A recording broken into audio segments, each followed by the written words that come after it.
नमस्कार, तिखट तडकामध्ये आपलं स्वागत आहे। आज आम्ही जी रेसिपी घेऊन आलोय ती एकदम खास आहे तुमच्यासाठी आमच्यासाठी पण। त्याचं कारण असं की आम्हाला आज YouTube चॅनलवरती आमची 101वी रेसिपी जातीये। तर हे सगळं तुमच्यामुळे घडलं। आम्हाला या प्लॅटफॉर्मला येऊन अवघे 3 महिनेच झाले।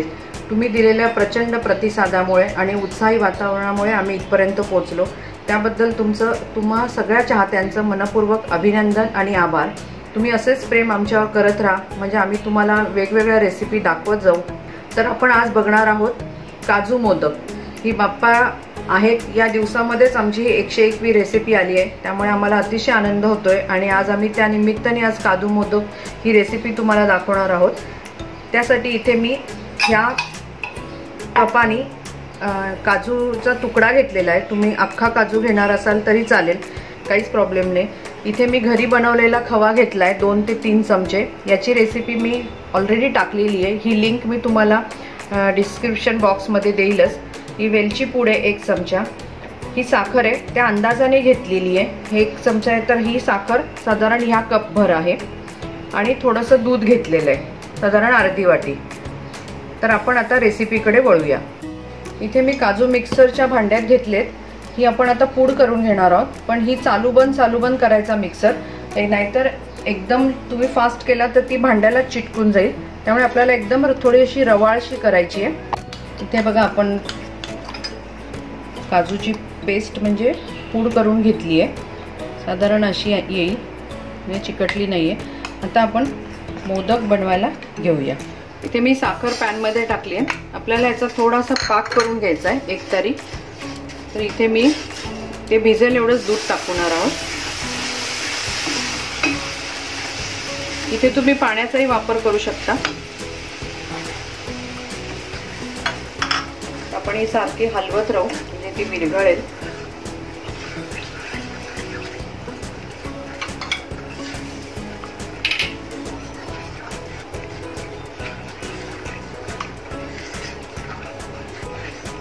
या स्टेजला तुम्ही केशर पण टाकू शकता इथे, किंवा रोज इसेन्स वगैरे असेल तर ते पण त्याचाही वापर करू शकता।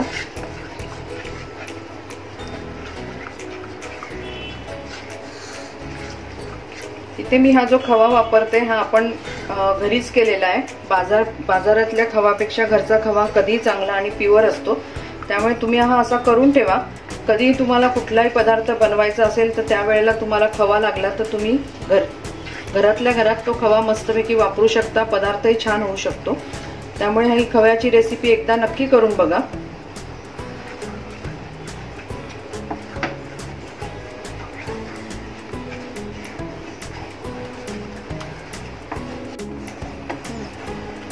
इथे आपला पाक म्हणजे आपल्याला एकदम घट्ट करायचा नाहीये, साधारण साखर विरघळली की आपण काढून घेणार आहोत। तर ते बघा असं तार यायला लागली आहे, तार म्हणजे सलगपणे पडायला लागलं की झालं समजायचं। त्याच्यात आपण आता हा खवा घालूया।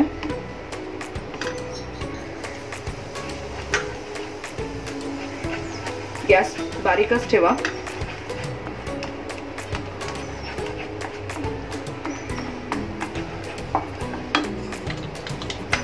हे काजूचं मिश्रण हे पण घालून घेऊ।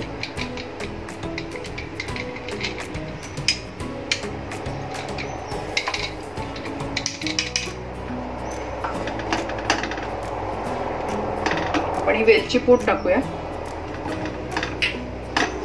ह्याला चांगलं मिक्स करून गोळा होईपर्यंत आपल्याला हलवायचंय, थांबायचं नाही, नाहीतर काय खाली लागायची शक्यता, आणि सिम वरतीच करा।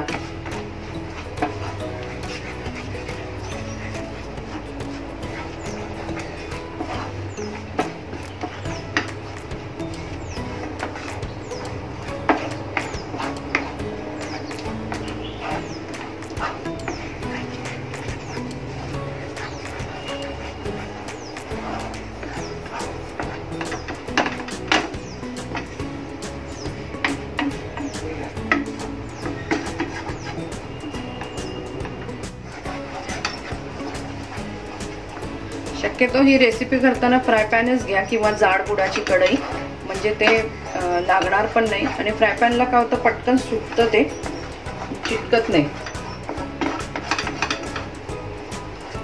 गोळा जवळजवळ होत आलेला आहे.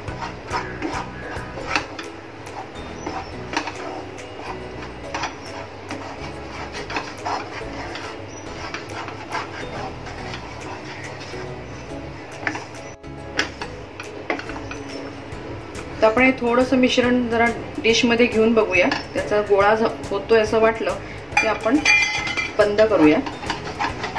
जवळजवळ झालंच आहे, कारण गार झाल्यावरती तेवढं होणारच आहे.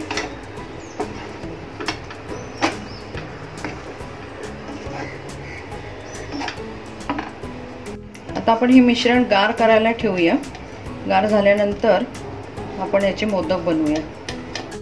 इथे बघा असा मी साचा आणलेला आहे. याच्यामध्ये 2, 3, 5 असे पण मिळतात. तर आपण आता याच्यामध्ये आपलं हे मोदकाचं काजूचं सारण हे भरून घेऊया.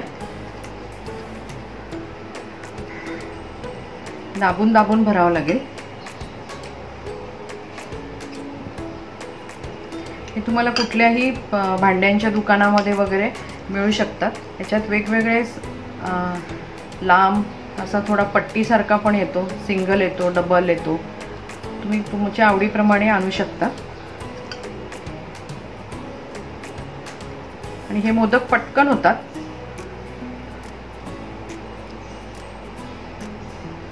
आपण याच्यात खवा घातल्यामुळे हे सगळं तूप सुटलंय त्याला.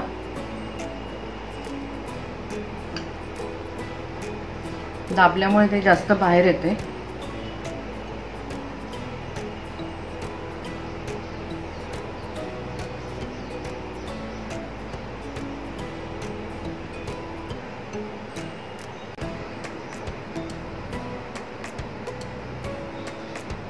आणि आपला असा मस्त मोदक तयार झालाय, काजू मोदक.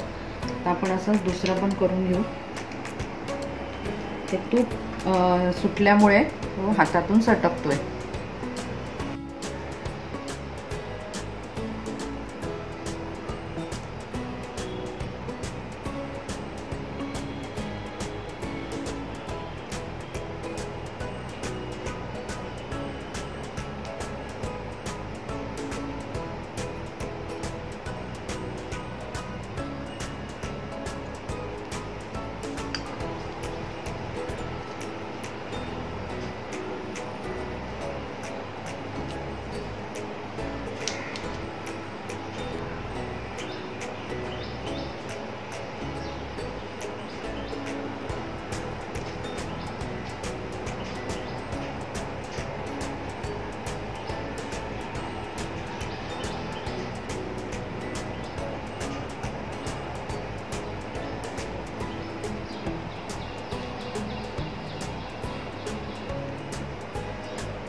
हे बघू छान होतं. टोकं करून घेतली ना की मग त्याला मोदकांचा शेप चांगला येतो वरती असा. मग बाकीचं नंतर सारण भरायचं. पण आता आपण असेच सगळे मोदक करून घेऊया हे उरलेले सारणाचे. इथे आपले काजू मोदक बनवून तयार झालेले आहेत. ही 101वी रेसिपी आहे म्हणून आम्ही काजूचे 101 नंबर काढलेला आहे इथे. तुम्ही ही रेसिपी अशी करून बघा. तुमचा अभिप्राय आम्हाला कळवा. तुमच्या अभिप्रायामुळेच आम्ही इथपर्यंत पोहोचलो. तुम्ही असंच आमच्यावरती प्रेम करत राहा. आजपर्यंत तुम्ही आम्हाला जेवढं प्रेम दिलं तसं पुढे तसंच चालू ठेवा. अजून जर तुम्ही आमच्या काही लोकांनी चॅनलला लाईक केलं नसेल तर लाईक करा, शेअर करा, सबस्क्राईब करा. तुमच्या मित्रमैत्रिणींमध्ये व्हिडिओ शेअर करा. आमच्या फेसबुक आणि इंस्टाग्रामला पण भेट द्या. तसंच यूट्यूब चॅनलला तर तुम्ही बघताच आहात. परत आपण भेटू नव्या रेसिपी बरोबर. धन्यवाद.